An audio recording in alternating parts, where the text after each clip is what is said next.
seja bem-vinda, seja bem-vindo ao Mente Aberta Audiobooks. Na nossa leitura inclusiva de hoje, leremos o capítulo 6 do livro O Caibalion, pelos 3 iniciados. Mas antes de começarmos, peço que se inscreva no nosso canal e ative o sininho para receber nossas notificações. Vamos a isso!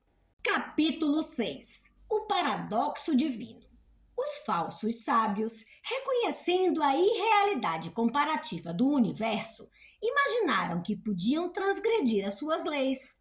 Estes tais são vãos e presunçosos loucos. Eles se quebram na rocha e são feitos em pedaços pelos elementos por causa da sua loucura. O verdadeiro sábio, conhecendo a natureza do universo, emprega a lei contra as leis, o superior contra o inferior. E pela arte da alquimia, transmuta aquilo que é desagradável naquilo que é agradável, e deste modo triunfa. O domínio não consiste em sonhos anormais, em visões, em vida e imaginações fantásticas, mas sim no emprego das forças superiores contra as inferiores, escapando assim das penas dos planos inferiores pela vibração nos superiores. A transmutação não é uma denegação presunçosa, é a arma ofensiva do mestre, o Caibalion. Este é o paradoxo do universo que resulta do princípio de polaridade que se manifesta quando o todo começa a criar. É necessário prestar atenção porque isto estabelece a diferença entre a falsa e a verdadeira sabedoria. Enquanto que para o todo infinito, o universo, as suas leis, as suas forças, a sua vida e os seus fenômenos são como pensamentos presentes no estado de meditação ou sonho. Para tudo o que é finito, o universo deve ser considerado como real, e a vida, a ação e o pensamento devem ser baseados nele, de modo a concordar com um preceito da verdade superior, cada qual concordando com o seu próprio plano e suas leis. Se o todo imaginasse que o universo era a verdadeira realidade, desgraçado do universo, porque ele não poderia subir do inferior ao superior, que é a deificação. Então o universo ficaria fixo e o progresso seria impossível. E se o homem, devido à falsa sabedoria, considerar as ações, vidas e pensamentos do universo como um mero sonho, semelhante aos seus próprios sonhos finitos, então ele o faz tão conveniente para si, e como um dormidor que está passeando, tropeça sempre num círculo vicioso, sem fazer progresso algum, sendo por fim despertado por uma queda terrível proveniente das leis naturais que ele ignora. Conservai sempre a vossa mente nas estrelas, mas deixai os vossos olhos verem os vossos passos, para não cairdes na lama por causa da vossa contemplação de cima. Lembrai-vos do paradoxo divino, que ao mesmo tempo que o universo não existe, ele existe. Lembrai-vos sempre dos dois polos da verdade, o absoluto e o relativo. Tomai cuidado com as meias verdades. Aquilo que os hermetistas conhecem como a lei do paradoxo é um aspecto do princípio de polaridade. Os escritos herméticos estão cheios de referências ao aparecimento de paradoxos na consideração dos problemas da vida e da existência. Os instrutores previnem constantemente os seus discípulos contra o erro de omitir o outro lado de cada questão. E as suas admoestações se referem particularmente aos problemas do absoluto e do relativo, que deixam perplexos todos os estudantes de filosofia e que causam muitas ideias e ações contrárias ao que é geralmente conhecido como senso comum. Nós prevenimos a todos os estudantes que fiquem certos de compreender o paradoxo divino do absoluto e do relativo, para não ficarem atolados na lama da meia-verdade. É para este fim que foi escrita esta lição particular. Aprendei-a bem.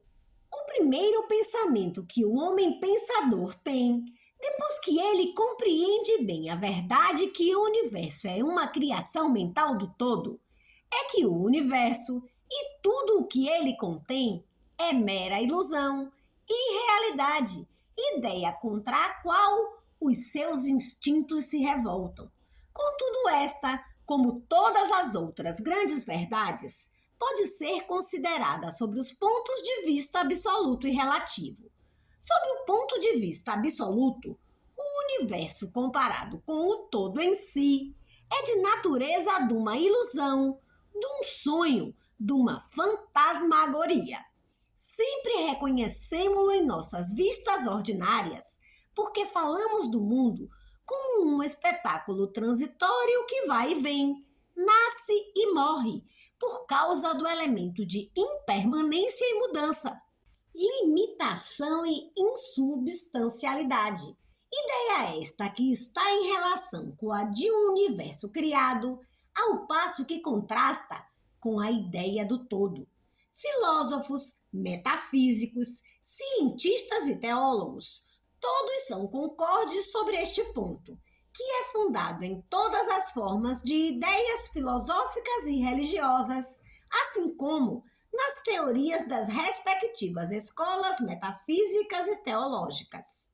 Assim, as doutrinas herméticas não ensinam a insubstancialidade do universo com palavras mais altíssonas do que as que vos são familiares, mas apesar disso, o seu modo de encarar o assunto parecerá uma coisa mais assustadora, uma coisa que tem um princípio e um fim, pode ser considerada, em certo sentido, como irreal e não verdadeira. E conforme todas as escolas de pensamento, o universo está sob esta lei. No ponto absoluto de vista, nada há real a não ser o todo, que não pode ser realmente explicado. O universo é criado da matéria ou é uma criação mental na mente do todo. Ele é insubstancial, não duradouro, uma coisa de tempo, espaço e mobilidade. É necessário compreender descabalmente isto, antes de passardes a examinar as concepções herméticas sobre a natureza mental do universo. Examinai cada uma das outras concepções e vereis que elas não são verdadeiras, mas o ponto de vista absoluto mostra um só lado do panorama. O outro lado é o relativo. A verdade absoluta foi definida como sendo as coisas como a mente de Deus as conhece, ao passo que a verdade relativa são as coisas como a mais elevada razão do homem as compreende. Assim, ao passo que para o todo o universo é irreal e ilusório, um simples sonho ou resultado de meditação, para as mentes finitas que fazem parte deste mesmo universo e o observam através das suas faculdades, ele é verdadeiramente real e assim deve ser considerado. Ao reconhecer o ponto de vista absoluto, não devemos cometer o erro de negar ou ignorar os fatos e fenômenos do universo do modo como estes se apresentam às nossas faculdades. Lembremos que não somos o todo. Para dar um exemplo familiar, todos reconhecemos que a matéria existe para os nossos sentidos e estaríamos errados à mente finita se o não reconhecêssemos. Mas sempre a nossa mente finita compreende a afirmação científica que, falando cientificamente, não há nada mais que a matéria. Aquilo que chamamos matéria é considerado como sendo simplesmente uma agregação de átomos, os quais são um grupo de unidades de forças chamadas elétrons ou íons, que estão em constante vibração e movimento circular. Batemos numa pedra e sentimos o baque. Parece ser uma coisa real, mas é simplesmente o que dissemos acima. Mas lembramos-nos que o nosso pé, que sente o baque, também é matéria e, portanto, é constituído de elétrons, porque esta matéria também é nosso cérebro. E, para melhor dizer, se não fosse por causa da nossa mente, absolutamente não poderíamos reconhecer o pé ou a pedra. Assim, o ideal do artista ou escultor, que ele tanto esforça para reproduzir na tela ou no mármore, parece verdadeiramente real para ele. Assim se produzem os caracteres na mente do autor ou dramaturgo, o qual procura expressá-los de modo que os outros os possam reconhecer. E se isto é verdade no caso da nossa mente finita, qual não será o grau de realidade nas imagens mentais criadas na mente do infinito? Ó, amigos, para os mortais, este universo de mentalidade é verdadeiramente real. É o único que sempre podemos conhecer, ainda que subamos de planos a planos cada vez mais elevados. Para conhecê-lo de outro modo, pela experiência atual, teríamos de ser o todo mesmo.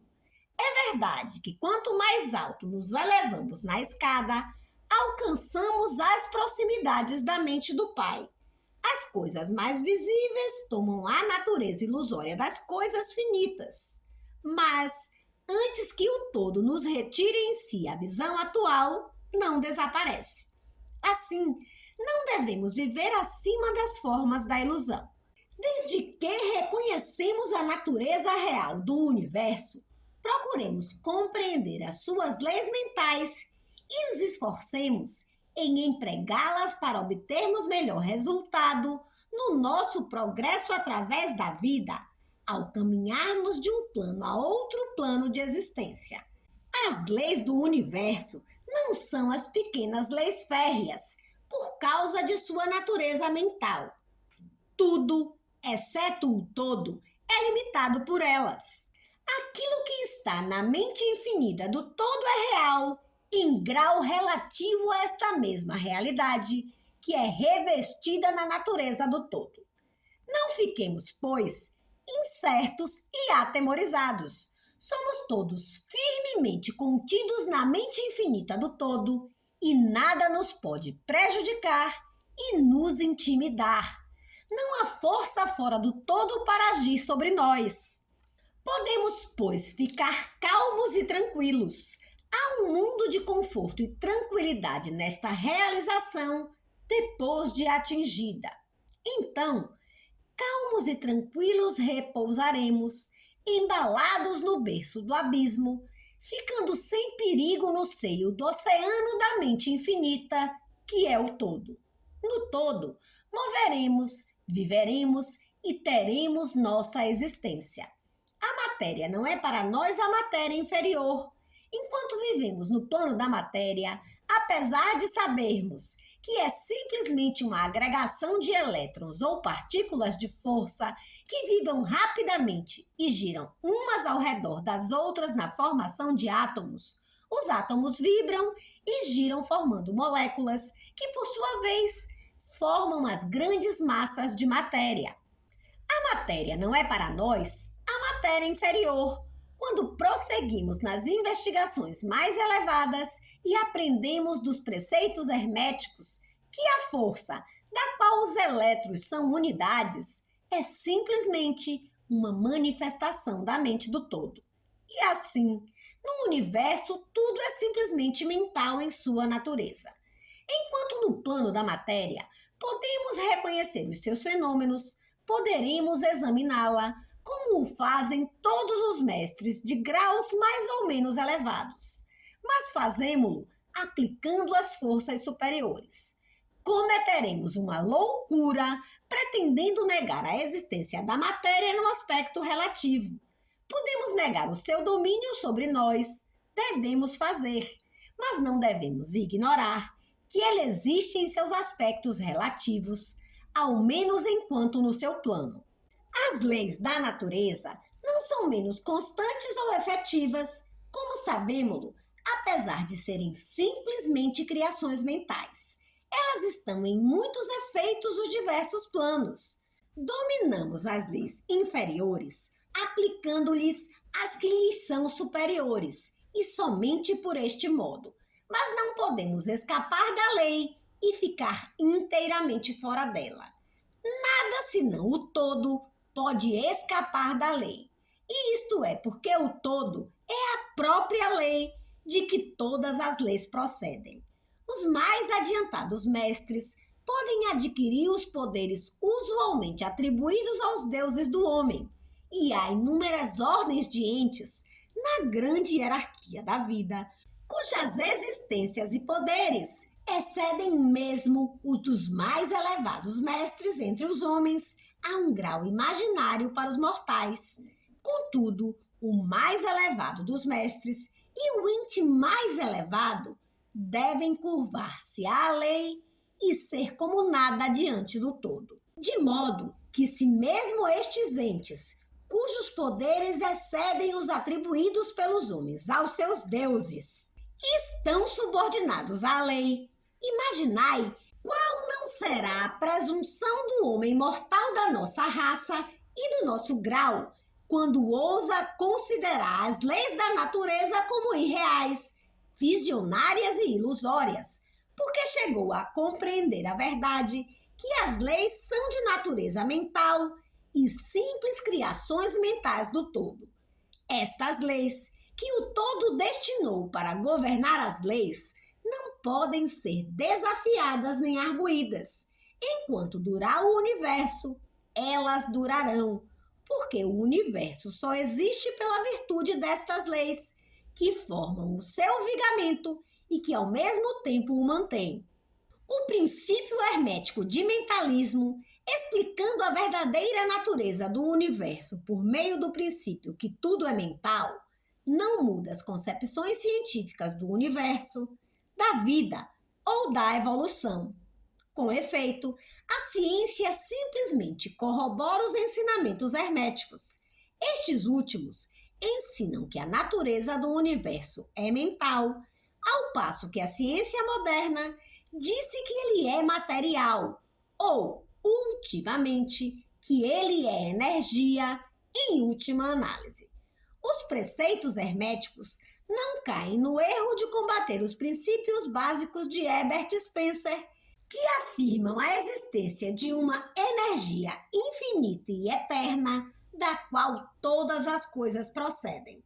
Com efeito, os hermetistas reconhecem na filosofia de Spencer a mais elevada exposição das operações das leis naturais que foram promulgadas até agora, e eles creem que Spencer foi uma reencarnação de um antigo filósofo que viveu no Egito milhares de anos antes e que, por último, se tinha encarnado como Heráclito, filósofo grego que viveu em 500 a.C.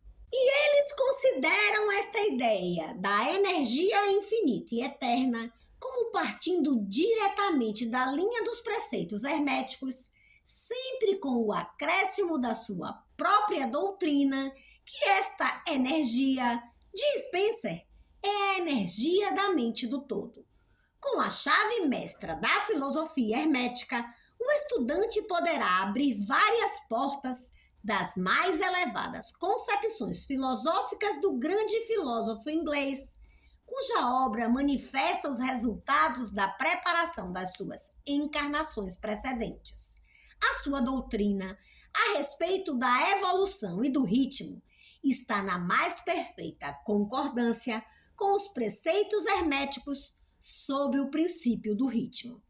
Assim, o estudante do hermetismo não deve desprezar quaisquer destes pontos de vista científicos a respeito do universo. Todos devem ser interrogados para se concluir e compreender o princípio oculto que o todo é mente, o universo é mental e criado na mente do todo.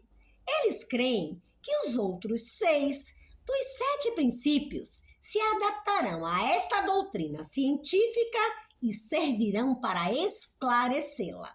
Não há que admirar ao encontrarmos a influência do pensamento hermetista nos primitivos filósofos da Grécia, em cujas ideias fundamentais se baseiam em grande parte as teorias da ciência moderna. A aceitação do primeiro princípio hermético, o de mentalismo, é o único grande ponto de diferença entre a ciência moderna e os estudantes hermetistas. Mas a ciência se dirige gradualmente para o lado dos hermetistas nas suas apalpadelas, no meio da escuridão, para encontrar um caminho de saída do labirinto em que vaga nas suas pesquisas pela realidade. O fim desta lição é gravar na mente dos nossos estudantes a verdade que, para todos os intentos e propósitos, o universo e suas leis, seus fenômenos, são justamente reais, que mesmo o homem está incluído nelas, de modo que poderiam estar sob a hipótese de materialismo ou energismo. Sob qualquer hipótese, o universo, no seu aspecto exterior, é mutável e transitório, e por isso sem substancialidade e realidade. Mas notai o outro polo da verdade. Sob qualquer das mesmas hipóteses, somos compelidos a agir e viver como se as coisas transitórias fossem reais e substanciais. Há sempre esta diferença entre as diversas hipóteses, que, sob os velhos pontos de vista, o poder mental era ignorado como força natural, ao passo que, sob o mentalismo, ele se torna uma grande força natural. Esta diferença revoluciona a vida daqueles que compreendem este princípio, as leis que dele resultam e as suas práticas, de modo que todos os estudantes devem compreender as vantagens do mentalismo e aprender a conhecer, usar e aplicar as leis que dele resultam. Mas não devem cair na tentação que, como diz o Kybalion, domina os falsos sábios e os deixa hipnotizados pela aparente realidade das coisas, tendo como consequência eles andarem para trás como desvairados, vivendo num mundo de sonhos, ignorando o trabalho e a vida do homem, sendo o seu fim quebrarem-se contra as rochas e se despedaçarem pelos elementos por causa da sua loucura. Em primeiro lugar, vem o exemplo do sábio, que a mesma autoridade estabelece de modo seguinte: ele emprega a lei contra as leis, o superior contra o inferior, e pela arte da alquimia transmuta o que é desagradável no que é agradável, e deste modo triunfa. Seguindo a autoridade, combatamos também a falsa sabedoria, que é uma loucura que ignora a verdade. O domínio não consiste em visões e sonhos anormais, em vida e imaginações fantásticas, mas sim no emprego das forças superiores contra as inferiores, escapando assim das penas dos planos inferiores pela vibração nos superiores.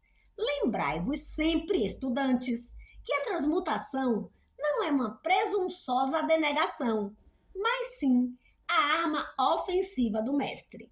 As citações acima são do Kybalion e são dignas de serem conservadas na memória do estudante.